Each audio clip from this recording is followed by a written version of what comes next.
आज प्रभु की मर्यादा कहाँ चली गई? आज प्रभु को ध्यान नहीं कि छोटे भाई के साथ जो बगिया में विहार करे और बड़ा भाई छोटे भाई से किसी स्त्री की सुंदरता देखकर कहे कि मेरे छोटे भाई उस स्त्री की ओर मेरा मन बार बार आकर्षित हो। ये कहाँ की मर्यादा? क्या ये शोभा देता है कि बड़ा भाई छोटे भाई से इस बात को कहे?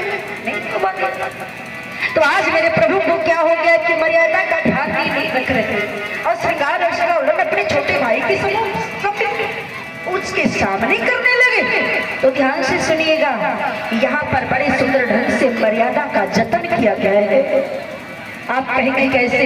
यहाँ श्रृंगार रस का वर्णन किया गया है प्रभु श्री राम के मुख से अपने छोटे भाई के सम्मुख, तो यहाँ पर मर्यादा का पालन करते हुए आप कहेंगे कैसे? वो नगरी कौन सी है? वो विदेह की नगरी है।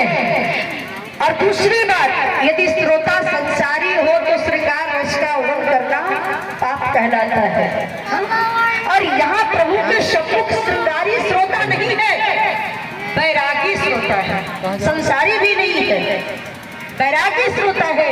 तो जो बैरागी श्रोता है, नगरी विदेह की हो तो वहाँ हर तरफ से आत्मिक भाव है, तो कैसी मर्यादा? प्रभु श्री राम कहते हैं नखल से क्या? यज्ञ मंडप सहज स्वभाव रघुवंशी सहज स्वभाव मन को पंथ पद धरहि न काम।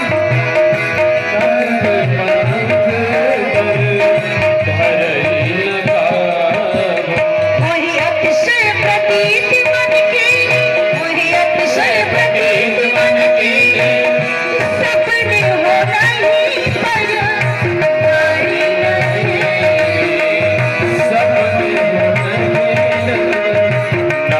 प्रभु श्री राम ने कहा मेरे भाई, रघुवंशियों का सहज स्वभाव रहा है, उनका मन कभी मार्ग पर नहीं जाता। और मुझे तो अपने मन पर दृढ़ विश्वास है, कभी स्वप्न में भी मैंने पराई स्त्री पर दृष्टि नहीं डाली। आप मानस खोल कर देखिएगा मेरे प्रभु का चित्र कितना पवित्र है, सुंदर है। जब वहाँ सुंदर स्वरूप बना करके सुपर्णखा प्रभु श्री राम के पास पहुंची और जाकर बोली क्या कि तुम सम पुरुष नमो शम नारी, यह संजोग विधि रचा विचारी।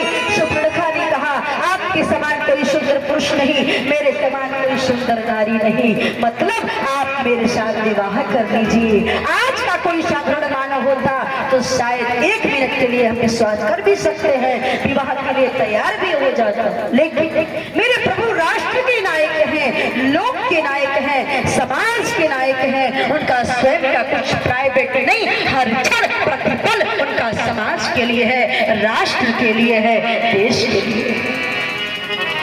अगर देखा जाए तो मेरे प्रभु श्री राम ने रावण का संहार करने से पहले, निश्चलों का संहार करने से पहले, लंका पर आक्रमण करने से पहले, विभीषण को साम्राज्यवादी बनाने से पहले उन्होंने स्वयं को जीता, अपने आचरण को जीता, अपने चरित्र को जीता, अपने संयम को जीता। और यही कारण है कि उन्हें सर्वत्र विजय ही विजय, सफलता ही सफलता प्राप्त होती है।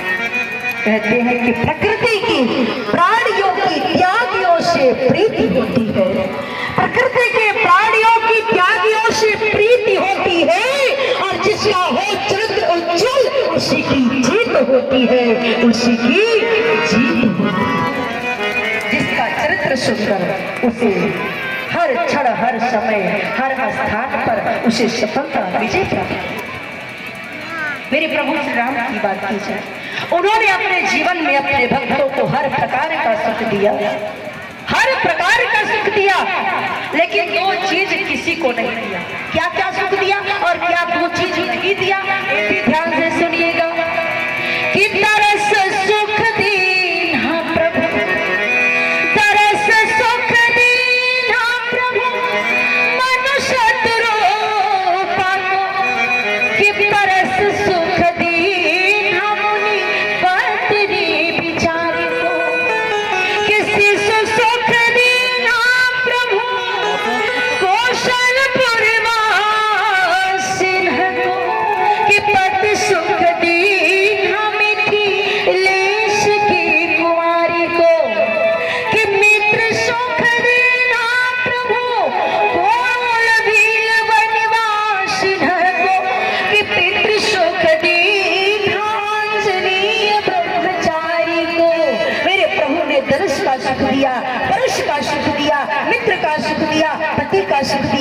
शिशु का सुख दिया, पिता का सुख दिया, लेकिन दो चीज कभी किसी को नहीं दिया। क्या दो चीज?